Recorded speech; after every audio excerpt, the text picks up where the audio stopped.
James Wire. Thank you very much, Madam Deputy Speaker. I'm already an avid follower of our Honourable friend, the Policing Minister's Twitter feed, so I've already seen his regular payback of the day post, which I highly recommend, showing the tree planting, showing the painting and decorating, the restoring of parks and the other schemes that is happening under payback. And anyone can nominate a project locally. I'm encouraging my constituents in North West Norfolk to make sure that they do so as well. And like others who've spoken in this debate, I was rather surprised when I saw the motion on the order papers. There's already plans underway to deliver 8 million hours of payback, 2 million more hours than happen now. And perhaps Labour MPs were surprised, given the very poor attendance for their own Opposition Day debate. And where are the Liberal Democrats? They got nothing to say on crime. No one here from the Liberal Democrats. And increasing these hours is important because community payback does what it says on the tin.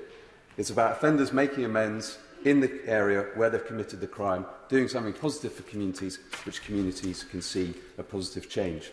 And to deliver this increase and other efforts to reduce offending, the Probation Service has launched a campaign to recruit trainee probation officers in Norfolk, which I hope will be successful. As others have said, this is a very rewarding career to help people turn their lives around. Another element of the government's community sentence scheme, which I support, is electronic monitoring, or tagging.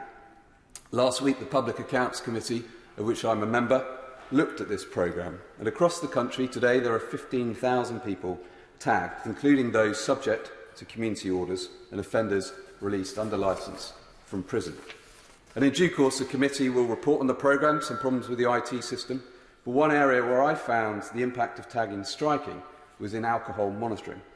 Among community-based offenders and offenders on licence with an alcohol abstinence requirement, there was an overall sobriety rate of 97.2% and 95.6% respectively.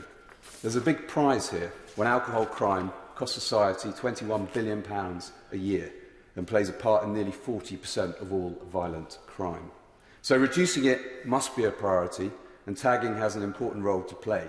And that's why, based on the success of the programme to date, it's being expanded with an extra 12,000 offenders due to be tagged over the next 3 years. And part of the extra £183 million being invested in tagging by 2025 will go into a technology innovation fund. And I welcome that this will focus on what Honourable Friend the Policing Minister has referred to as the Holy Grail, an effective tag to monitor drug use. And tags are also being used effectively in domestic abuse-related cases to better protect victims and their families. So by adopting new technology, there's a potential to protect the public and deliver better value for money. Payback and tagging are part of this government's focus on standing up for victims, recruiting more police, as over 200 additional officers already recruited in Norfolk, thanks to this government, and ensuring offenders face tough penalties while getting support to reduce reoffending. In contrast, the Labour Party, they voted against tougher sentences for the worst crimes. They voted against increased police funding. And they voted against giving police the powers they need to protect the public. The first job of any government is to keep people safe.